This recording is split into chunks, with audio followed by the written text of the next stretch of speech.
कोई भी परिस्थिति हम उसका विश्लेषण यदि करते हैं 3 दृष्टिकोण से देख सकते हैं। एक तो हर घटना कर्म के हिसाब से होता है और दूसरा है उस घटना का समझने का तरीका है, हम कैसे उस घटना को समझते हैं।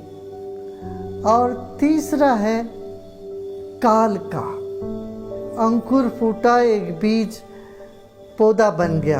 ये पौधा बनना एक घटना समझो, ये कर्म के हिसाब से होता ना। किसी ने बीज को मिट्टी में रखा, पानी दिया, सूरज का किरण पड़े, पानी देने के बाद ही तो वो बीज फूटता है। उसका सही टेम्परेचर रहा, तापमान ठीक रहा तो वो बीज फूट के अंकुर फूटा, फिर वो पौधा बन गया। तो कर्म माने करने वाली काम, उसके लिए वो उस घटना एक बीज को वृक्ष बनाने का एक घटना हुई, इस घटना का कर्म हुआ। फिर काल, आज बीज रखे, हम ये सोचेंगे आज ही उसमें से निकाल देंगे, आज ही अंकुर उखाड़ देंगे, उससे ऊपर से नहीं हो पाएगा। काल का इंतजार करनी पड़ती है, वो सही समय पर वो अंकुर फूटेगा और पौधा बन जाएगा। तो ये तो कर्म हमें किया तो उसका फल है, पौधा बन गया। दूसरा वो सिर्फ हमने किया इसीलिए बन गया, क्या अभी तो तत्काल बन सकता है? नहीं, उसके लिए सही समय का प्रतीक्षा करनी पड़ी। समय सापेक्ष है, हर घटना समय सापेक्ष, सो समय का बड़ा महत्व है। फिर तीसरी बात है, मान लो बीज फूटकर अंकुर भी निकला, मगर तुम्हारे ध्यान में ही नहीं, तुम्हारे समझ में नहीं, वो घटना तुम्हारे लिए हुई नहीं। तुम तो कहीं बैठे सोचते रहो अरे हुआ ही नहीं, मगर आंख खोल के देखो तो वो हो चुका है वहाँ। ताकि तुम्हारा समझ, हर घटना को कैसे तुम समझते हो, सही समझते हो, उसको गलत समझते हो, या उसको समझते ही नहीं हो, ये समझ है अपना ज्ञान। तो ये 3 चीज़ें होती है हर घटनाओं के साथ। तो एक घटना घटी, वो कर्म का फल रूपी है। फिर समय का उस पर योगदान है, किसी समय पर ऐसा होता है, सही समय पर बीज बोते तो अंकुर फूटता है, गलत समय पर बोते हैं तो बीज फल फूलेगा नहीं। वो उसका परिणाम क्या है और उसकी प्रक्रिया क्या है और उसकी प्रतीति क्या है, ये सिर्फ एक प्रतीति ही है या वास्तव में है, ये सब जो है समझ की है।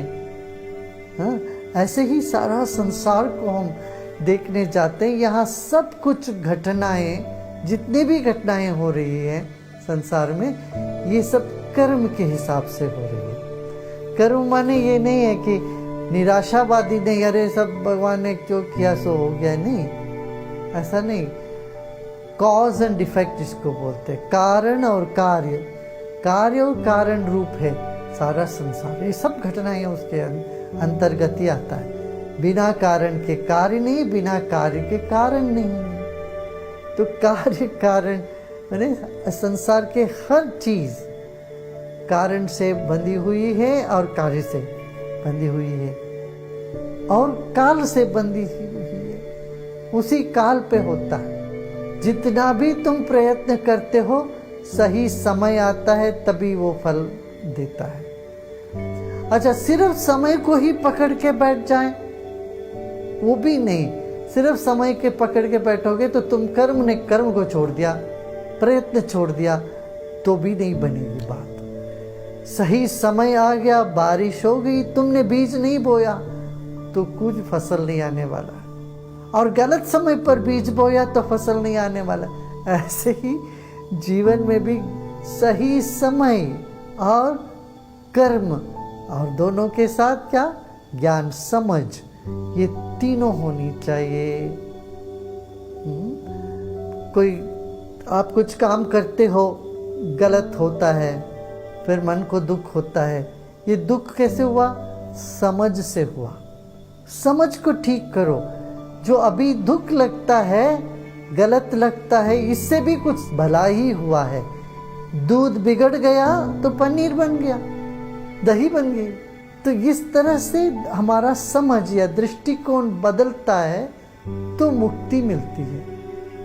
हाँ, तब प्रसन्नता छाते, प्रसन्नता ही मुक्ति का पहचान है। जीवन में मोक्ष का पहचान क्या है? मस्त।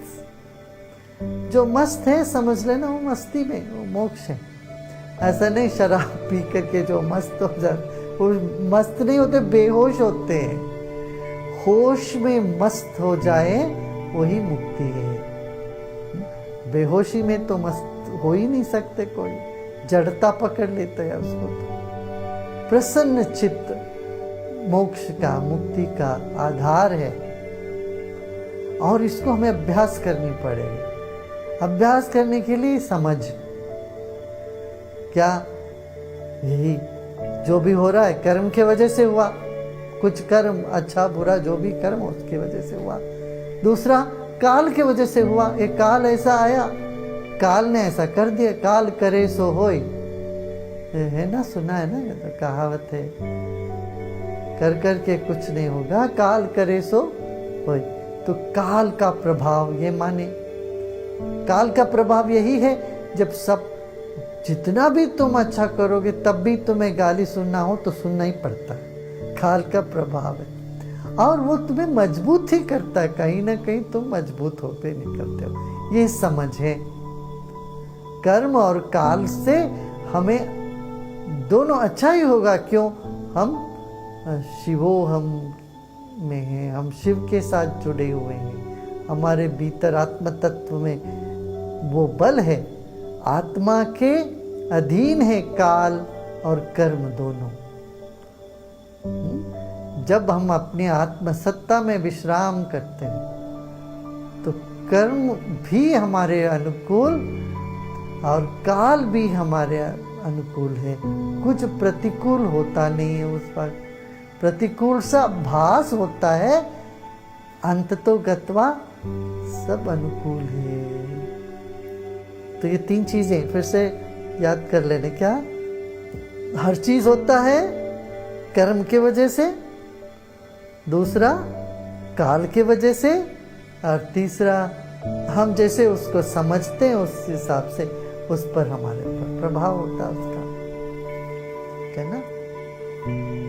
तो अपने स्वभाव में टिके रहना, अभाव में नहीं, प्रभाव में नहीं, अपने स्वभाव।